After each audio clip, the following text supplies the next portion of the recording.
వైసీపీలో సజ్జల, వైవి, విజయసాయిరెడ్డిల ప్రాధాన్యత గురించి ప్రత్యేకంగా చెప్పనవసరం లేదు. ఆ ముగ్గురు మాజీ ముఖ్యమంత్రి జగన్ కి అత్యంత సన్నిహితులుగా, పార్టీలో నెంబర్ 2గా ఫోకస్ అవుతున్న నాయకులే. వారి వారసులు ఎవరూ రాజకీయంగా ఫోకస్ అవ్వలేదు. అయితే అవినీతి అక్రమాల కేసుల్లో ఆ ముగ్గురి సన్నిహితుల పేర్లు హైలైట్ అవుతూ ఉండటం ప్రాధాన్యత సంతరించుకుంది.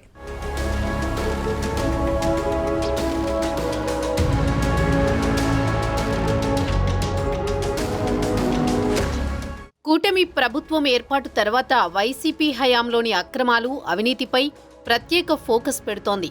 ఆ క్రమంలో వైసీపీ సోషల్ మీడియా కోఆర్డినేటర్గా పనిచేసిన సజ్జల రామకృష్ణారెడ్డి కుమారుడు Bhargav Reddy, YCP MP YV Subba Reddy కొడుకు విక్రాంత్ రెడ్డి, విజయసాయిరెడ్డి అల్లుడు శరత్ చంద్రారెడ్డిలపై నమోదవుతున్న కేసులు, అవినీతి ఆరోపణలు పొలిటికల్ సర్కిల్స్లో చర్చనీయాంశంగా మారాయి.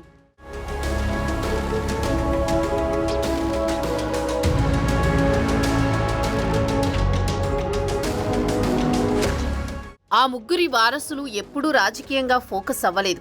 అయితే తమ వారి అధికార బలంతో అవినీతి అక్రమాలకు పాల్పడ్డారన్న ఆరోపణలు వెల్లువెత్తుతున్నాయి. వైసీపీ రాజ్యసభ సభ్యులు వైవి సుబ్బారెడ్డి కుమారుడు వైవి విక్రాంత్ రెడ్డి ఏపీ హైకోర్టును ఆశ్రయించారు. డిసెంబర్ 2వ తేదీన మంగళగిరిలో సిఐడి పోలీసులు వైవి సుబ్బారెడ్డి తనయుడు విక్రాంత్ రెడ్డి మీద A1గా కేసు నమోదైంది. తనను బెదిరించి, భయపెట్టి Kakinada deep water port, Kakinada సెజ్లోని వాటాలను బలవంతంగా రాయించుకున్నారని కేవీ రావు ఇచ్చిన ఫిర్యాదు ఆధారంగా సిఐడి పోలీసులు కేసు పెట్టారు. అదే కేసులో ముందస్తు బెయిల్ కోసం వైవి విక్రాంత్ రెడ్డి ఏపీ హైకోర్టును ఆశ్రయించారు. కాకినాడ పోర్టు వ్యవహారంలో డిప్యూటీ సీఎం పవన్ కళ్యాణ్ సీరియస్గా ఉండడంతో విక్రాంత్కు ఉచ్చు బిగుసుకోవడం ఖాయమన్న అభిప్రాయం వ్యక్తమవుతోంది.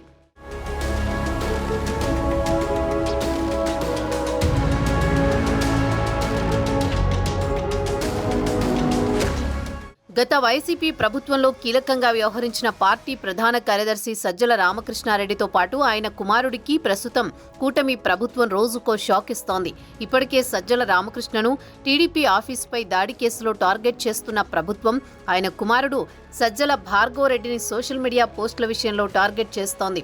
ఇదే క్రమంలో రాష్ట్రంలోని పలుచోట్ల భార్గవ్ రెడ్డిపై నమోదైన కేసుల్ని క్వాష్ చేయాలని ఆయన సుప్రీంకోర్టు వరకు వెళ్లారు. రాష్ట్రంలో గత ప్రభుత్వంలో వైసీపీ సోషల్ మీడియాలో పెట్టిన పోస్టులపై రాష్ట్ర వ్యాప్తంగా కేసులు నమోదవుతున్నాయి. అందులో భాగంగా అరెస్టైన నిందితులు ఇచ్చిన సమాచారం ఆధారంగా సజ్జల భార్గవ్ రెడ్డిపైన కేసులు నమోదు చేస్తున్నారు. దీంతో ఆయన సుప్రీంకోర్టులో క్వాష్ పిటిషన్ వేశారు. దీనిపై విచారణకు నిరాకరించిన సుప్రీంకోర్టు ఏపీ హైకోర్టులోనే తేల్చుకోవాలని స్పష్టం చేసి షాక్ ఇచ్చింది.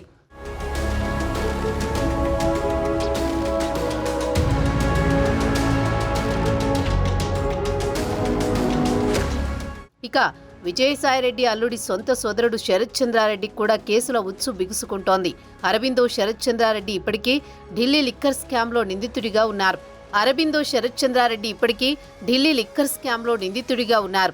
ఢిల్లీ మద్యం సిండికేట్లకు శరత్ చంద్రారెడ్డి సారథ్యం వహిస్తున్నారని ఈడీ ఆరోపించడం కలకలం రేపింది.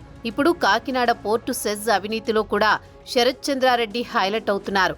పోర్టు షేర్లను బలవంతంగా అరబిందోకి కట్టబెట్టారన్న ఆరోపణలున్నాయి. దాంతో పీకల్లోతు కూరుకుపోయిన విజయసాయిరెడ్డి తన అల్లుడు అరబిందో శరత్ చంద్రారెడ్డిని కాపాడేందుకు శతవిధాలా ప్రయత్నిస్తున్నారు. మొత్తానికి రాజకీయాలతో ప్రత్యక్ష సంబంధం లేకపోయినా తెర వెనుక రాజకీయాల్లో ఫోకస్ అవుతున్న ఈ వారసుల వ్యవహారం తీవ్ర చర్చనీయాంశంగా మారింది.